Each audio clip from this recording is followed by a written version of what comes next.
Welcome, my friend, to Next Level Change Success. I'm Therese, a change strategist and practitioner with over 20 years of experience designing and delivering impactful change programs across various industries. In this podcast, I share real-world practical strategies to help you create and deliver positive change experiences, whether you're a leader, practitioner, or someone looking to bring new ways of working to life. In today's fast-paced world, change is constant.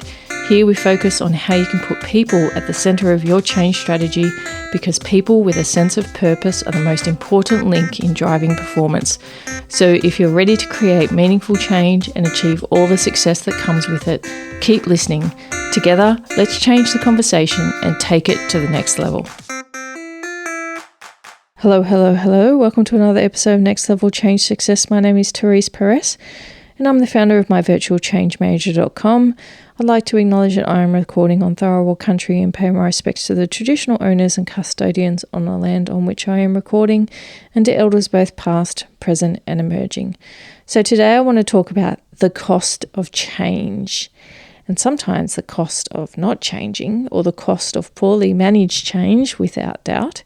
And I want to break down the different aspects of it, because at the moment, most organizations are bleeding when it comes to their financials, when it comes to not managing change well. And I'm going to talk about a couple of the key indicators when change is fumbled continuously, and when it comes to not just engagement, but engagement linking to productivity and productivity drops and inefficiencies, the creation of silos, what that costs organizations, the loss of talent and a loss of emerging talent, and what that looks like. So let's go through some of these key costs that I'm starting to hop, skip and jump along. So let's go through from a leadership perspective, and definitely I want to talk about this loss of talent, because I think it is really important.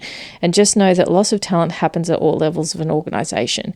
It's often unseen, because not many people and not many organizations certainly mark up the talent landscape. Emerging talent, looking to develop and invest in people who show potential, acknowledging that, building the leaders of tomorrow, not just dealing with the leaders of today. What you're going to find is that in an organization, a lot of things are still reactive. Whilst stakeholders, shareholders, everyone for most organizations would like to think there's a 5-year plan. I can see that. There's annual reports. There's communication that happens regarding organizations.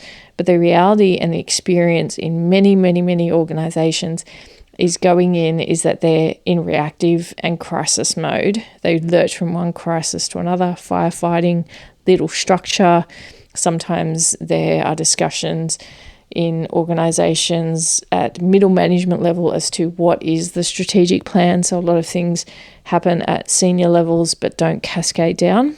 This isn't all organizations, I acknowledge that, but I'm just saying in organizations where change isn't handled well, typically it's very firefighter, or it's very much command and control, get it done type of culture that happens. And the buffeting and the impact happens at middle management and frontline as part of not having good structures, not having a healthy change ecosystem, and this costs money. How does it cost the organization money? How does it cost in different ways? Let's talk about productivity. When you're introducing change, which isn't managed well, which isn't provided as a roadmap to people in the front line or middle management to be able to work with and work through, you find oftentimes that also comes with a lack of risk management, a lack of governance around it, and issues. And when issues arise, there can be panic around how to resolve those, and you're looking at leakage and lost productivity as a result of that. Part of it is also looking at a 75% utilised workforce, just as a number, but the concept is that if you're changing and simply rolling out change and throwing it over the fence continually, if you can think about you're standing on one side of a brick wall, just watching balls get thrown over the top of it and you're trying to catch them, not knowing where the next one's coming from, you're only going to ever catch a certain number of balls in those cases, right? and you're going to be also very tense and stressed the whole time. What's coming at me? How can I actually catch that ball? Where's it coming from? What color is it going to be? And sometimes it could be a lag, and you almost feel apprehensive in that lag because you still don't know what's coming over the fence, right? So you're looking at reactivity, not being able to be proactive, not taking advantage of improvements where organizations or frontline staff or team members might have identified ways in which to do things better, but there's no channel in which to, and no time in which to business case it, raise it, talk about it, because you're constantly in defensive reactive mode. So lost opportunity in relation to idea generation, innovation, and also as a result of that, the stress and the constant stress that people are under. Like any athlete who's under constant stress, you're going to become injured. And so therefore, illness, sickness, injury, mental health issues, stress, conflict within the workplace, issues that arise from that, possibly workplace injury because of fatigue, unnecessary fatigue, all of that type of thing comes through without doubt when you're looking at a reactive or highly mismanaged change environment in organizations. So there are some additional costs that you will see and leakage for the organization, which is often undiagnosed, unaddressed, but definitely felt at the front line. When looking at middle management, and you're looking at, if you think about that analogy of throwing different balls over a big brick wall, having someone on the other side trying to catch it, imagine that middle management is a person trying to catch it, and then they have to hand it to someone else and then catch the next ball. So if you can imagine then the pressure. And so now you have two layers of the organization who are under continual pressure, not knowing where that ball's going to come from over the fence, what color, once again, what am I supposed to do with it? Not sure, just going to pass it on if I can. I'm probably going to drop half of them. So the cascade of information or information flow is not there, which means that people aren't adapting to change. They, once again, now you've got two layers, probably more than half your organization now who's in reactive mode. So what they're going to do is they're not going to bother if they catch the ball to actually pass it to someone next to them, because they're having a hard enough time grabbing it and then passing it next to the person behind them who's their frontline person.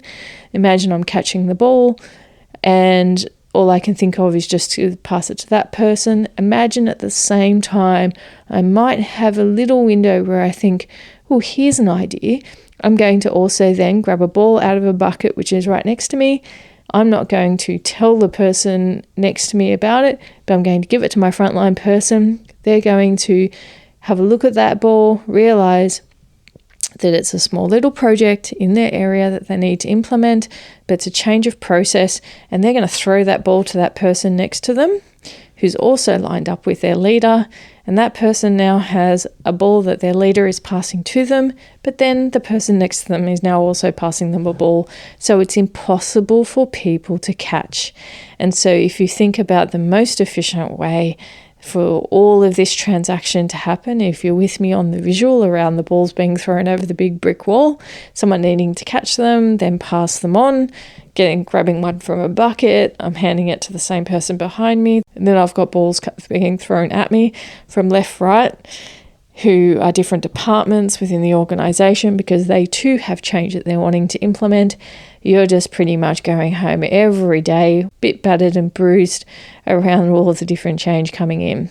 I hope you're sensing the freneticism in that scenario, because that's kind of what it's like.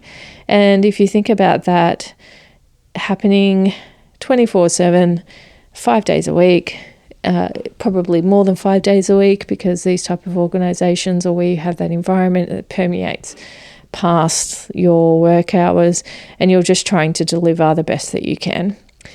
And now let's talk about a scenario where change is managed well. So if you think about the inefficiencies happening in that environment of, quite frankly, chaos, and you will hear that narrative in organizations where it is a little bit chaotic.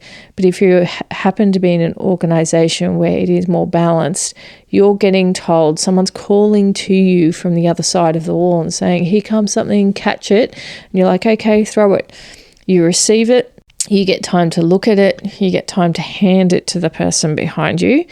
And then also you're getting time in between having to catch that ball, or the notice that you're given, which is like a week, 2 weeks before a change comes through, where someone says, hey, this is coming. You're like, okay, no worries. And in the meantime, you're talking with your person as a middle manager. You're talking through potentially another ball that you're generating yourself, talking about who they might need to throw it to, and also in between the different people who are lined up at the other side of these walls, they're able to communicate to each other and have more of a, I guess, human conversation rather than that chaotic passing, dropping, just try and get as many through as possible. Totally different feeling, totally different vibe, and definitely more balls are caught, more balls are handed to the other person rather than just thrown in a panic, and more balls are shared rather than silos. The efficiency and the ability and productivity related to that and that whole scenario, if you've been able to hang in there about this analogy and can visualize the freneticism in the first scenario versus the second, where someone is calling out to me and telling me what's happening when they're going to throw it, and they're actually giving me notice that there's another ball coming over, versus the 5 or 6 that they've got that they're just throwing over, then you get a totally different productivity. You get a better ability to manage the change, to be effective in that, to work with people on it, to communicate it. And the other key thing is the people in the first scenario are going to be exhausted. So after 6 months, they're going to hit a wall, because the environment that they're in is a tank of stress. It's a constant drain on them. And even though they might be at night sleeping really well because they're simply exhausted, after 6 months, they're going to give up and they're going to want to exit. For those who maintain in that environment, they're simply there maybe laughing at the number of balls that are dropped. And so that's how they find their sense of humour, probably losing the plot a little bit and being okay that, hey, that all these balls get dropped, that's okay because this is all a bit chaotic, and that's their coping mechanism. But certainly emerging talent, or those who are high performers in the first scenario, they might have been brought in as one of the best ball catchers ever. But because of the way it's getting delivered to them, the way they're getting passed through, they find that they're dropping balls, they're starting to have their confidence erode, and then they're going to realize it's actually not them. It's the environment that they're in, and no matter how much they try to say to the person on the other side of the wall, can you please call out before you throw the ball, that person might do it once, but then 3 out of 4 balls still just get thrown with a, sorry, I didn't know about that one, sorry, I didn't know about that one. And so you can see the difference clearly. The efficiency, the amount of balls caught, the amount of balls passed on, and the quality of them definitely are going to be better in the second scenario than the first. And if you're going to cost it out, look at your costs of recruitment, retention, look at your productivity, look at where your productivity might lag during certain times of the year. And then in real terms, it's costing the organisation lost, whether it be sales, lost turnover, lost profit. That is how the flow works. They are some of the costs: people costs, productivity costs. It's very, very much about the bottom line. And I hope that in your organisation you're in the second scenario, not the first.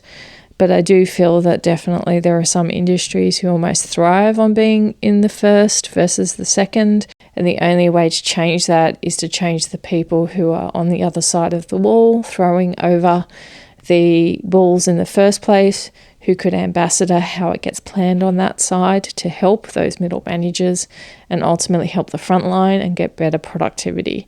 And sometimes that's the introduction of a PMO, sometimes that's a stronger strategy function and corporate services function that needs to exist in organisations to help with that and planning, so that everyone's clear and it comes down to alignment. You can get flow and efficiency through that for sure, which is what's achieved in the second scenario. Better profits, better turnover, better cost efficiency and productivity, better engaged staff who are teaming really, really well is what helps create that better performing organisation. So I hope you enjoyed that big analogy that I took you through. It's quite a big one. I'm going to see if I can get a bit of a visual of that, because I think it really can come to life about how difficult it is in organisations where changes are simply getting thrown over the fence. And certainly then you can see the cohesion with the second scenario. So I might get onto that. I hope this has given you just a bit of a thought and reflection around where in your organisation there may not be great efficiencies being achieved because of the change landscape and how that's being managed. Because the reality is that all organisations are going through change. I hope you've enjoyed this episode. Come to myvirtualchangemanager.com. We always have a lot going on, so if you subscribe to our newsletter, that means you can keep across what's happening next. And we have some more courses coming up towards the back end of this year, so come and have a look and see what suits you best. And just remember that change matters because your people and your performance matters.